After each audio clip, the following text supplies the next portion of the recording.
Okay, welcome to a walkthrough of the Visiting and Honorary Appointments app developed for the University of Kent. Now this app is to handle any requests for visitors to the university or for honorary appointments. It's basically built in PowerApps for the front end. The back end is on SharePoint lists, which is using standard connectors to make things, you can use a cheaper license for that. And there's about 4 workflows as well which handle the approval process and things like that. So as you can see in the front screen, you've got this top bar here, which is a component we've added into every screen. Has the University of Kent logo and the name of the app here. On the right shows the last time the app was updated, so you know you're on the latest version. Finally, you've got where it says dev, that's the it will show as either dev, test or prod, depending on what environment this app's been released into.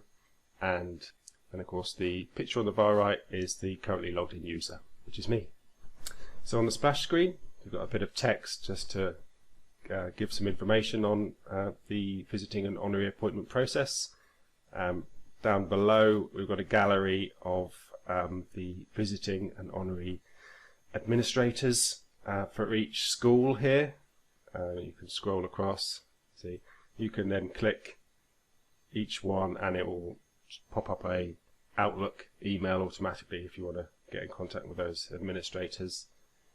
So down the left hand side we've got this navigation here, which again is a component and is showing on all screens.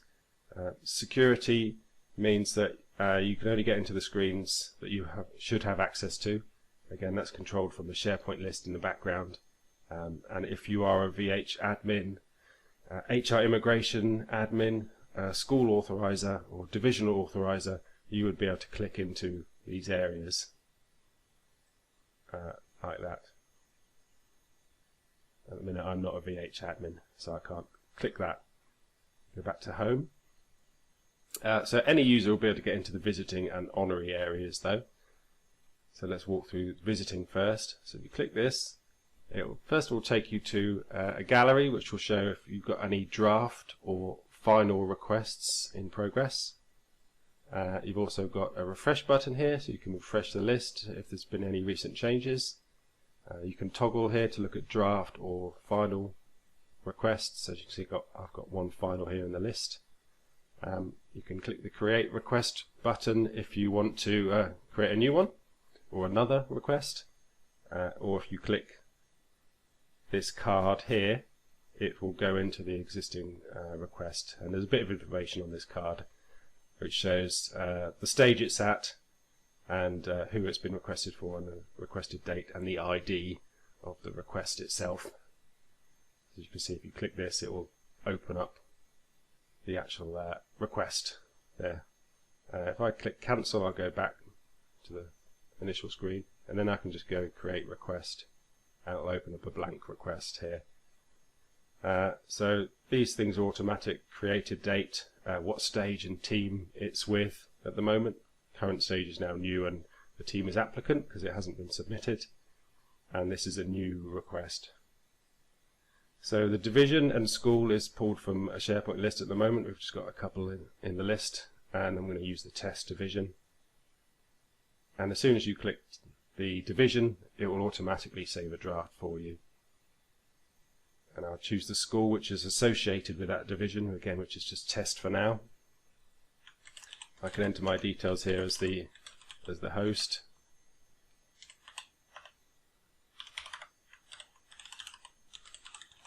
And my email address, which is important because that will be used to send notifications. I can click Save Draft at any time, and it will save a draft. And as you can see on the, as you can see up here, it's updated successfully. If there's a red error, it will tell you to contact your IT department. This is the application history box here, and I can expand that if there's a lot in the list. And I can also toggle to see if there's any attachments in this request already. We'll go back to application history. I can add a comment as long as I've saved the draft. As long as the draft exists, I can add a comment. And if I wanted to, I could send that email update to anyone in the organisation. If I leave it unticked, it will literally just save the comment to the request, so then that will be visible. And toggle that on and off and it will refresh and you can see your latest comment there. If I click complete application, it's going to go to the remaining screens for us to fill in. So this is the visitor details. I can fill in the first name, last name, email address for home or work. If there's a Kent email, pop that in, otherwise you can leave it blank. The address for correspondence, country of residence, the current post that they're in, current employee's institution, whether the visitor is a registered student in their country of residence, and as you can see we've got these information boxes here for more info is available on some of these questions.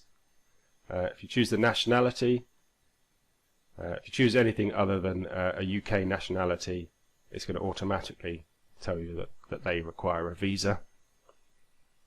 And now again I can just save this as I go if I want to, and I can come back to it. I'm ready to submit this for final approval. If I click this, I can't submit it at the moment because I'm missing these fields. So it tells you what fields to complete. So I'll just fill in the rest of these. Some of these fields it can't be today's date, for example, and it can't be a weekend. I need to put in a visiting title, justification. And I can, if I want to, attach something against the justification if I have more information. I'll just attach a random image just to show you, and then I have to click save for that to actually attach it. And if I go back and click this attachment button, as you can see it appears here for anyone in the request to open. If I click download, it will open up the attachment, which is just my image there. So I go and fill in the rest of this. So I have to put in some background information. Again, got an information button here for more info. Planned activities, and again I can attach if I want to on any of these. Some toggles here, whether the visitor will undertake research, for example, and if I put that, then I have to fill in these other questions. And similar for if they require resources, I would then have to choose what resources they require and add some additional information. And finally, the health and safety contact would automatically pull from the list as well. At the moment I don't have one set up for my test division, so I can just enter some information in there. And I can then submit final, and it says, are you sure you want to submit it? And I click submit again. That then is going to submit that to the first person in the approval chain, which is the V&H admin. And that was successful. Again, if there's an error, that's the point to stop and contact the IT department. But you can see it's brought us to this page to say that the application was successfully updated. And I've just put a warning there just to allow, I said 5 minutes, but allow a couple of minutes for the workflow to run. Because if you go back into the visiting gallery too early, you might see it's still in the draft. But as you can see, it's pretty quick. It's gone to final stage already. And this is the one here. You can see it's VH admin pending review. And I can then go into this, and I can add another comment as the user, but I can't save or submit again because it's in progress now. So I can't change anything other than that. And you can see it's with the VH admin team. Now the VH admin team will get an email like this one. It'll tell them that they need to approve that request, and there's a link again which will just take the VH admin directly into the request like that. If I close this though, if they don't go via the link, they can go into their VH admin section if they've got access, which I don't at the moment. But they could go into there. I'll show you what it looks like in HR immigration. because they're the same view, and they can see all the requests that are opened by team, requests by stage, and then if I click requests, it will show me any of the lists that I have that I need to approve, and I can also just see everything and what team they're in here as well. But if we go via the link,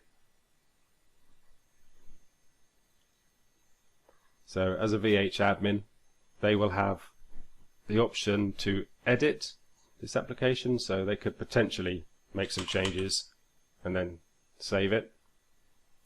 Other than that, if they're happy once they've reviewed the application and seen everything that's been added, they can see the history here. As you can see, final version submitted to VH admin team, and they can have a look at any attachments, of course. Once they're happy, they've got the action button here, and as long as they are the VH admin, the current team is VH admin, and they have rights as a VH admin, they will be able to do an action and click save. So I can add some notes here, and I can change the status to approved, in which case it will go to the next person in the chain. If they require a visa, it will go to HR immigration. Otherwise, it will go straight to school authorization. If it's not going ahead, if you've discussed it already with the user, then they can just cancel the request. They can reject it, or they can request more information. In which case, if they were going to request more information, you may have already sent an email to the host, or you might want to send those comments to the host, which you can do as well. But if you untick that, then the host won't see these comments that you add in this section. But if I just for now click approve and save, so the VH admin's now approved it. It's going to update the request, and it's going to send it to the next person or the next group in the chain. Again, gone to this screen where it says it's successful, and it's just a warning to give it a few minutes before going back into your VH admin view requests, and make sure it's gone. See, I updated my access now, so I'm a VH admin as well now. So again, no need for you to individually send emails to the next approver. The system will do that. As you can see here, I'm also the next person in the chain as well. I'm also an HR admin and school admin for the test division, so they get this link again. Potentially, does it come to here? Yeah, so it's in the HR immigration list to be reviewed. You can see pending review. So you can also go from here, click this arrow, and it will go into the request. Again, same process. You can review it, make some changes, save, or if you want to do an action, you can update that, approve, and again send to the next person in the chain, and so on.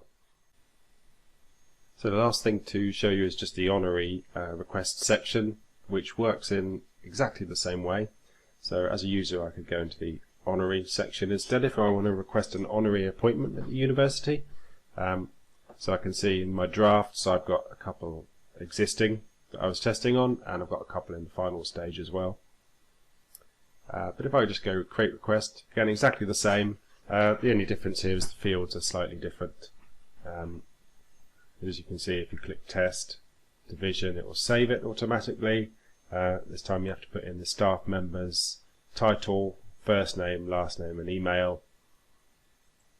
If we go to complete application, we've got applicant details, which are pretty much the same: country of residence, current position, current employee institution, nationality.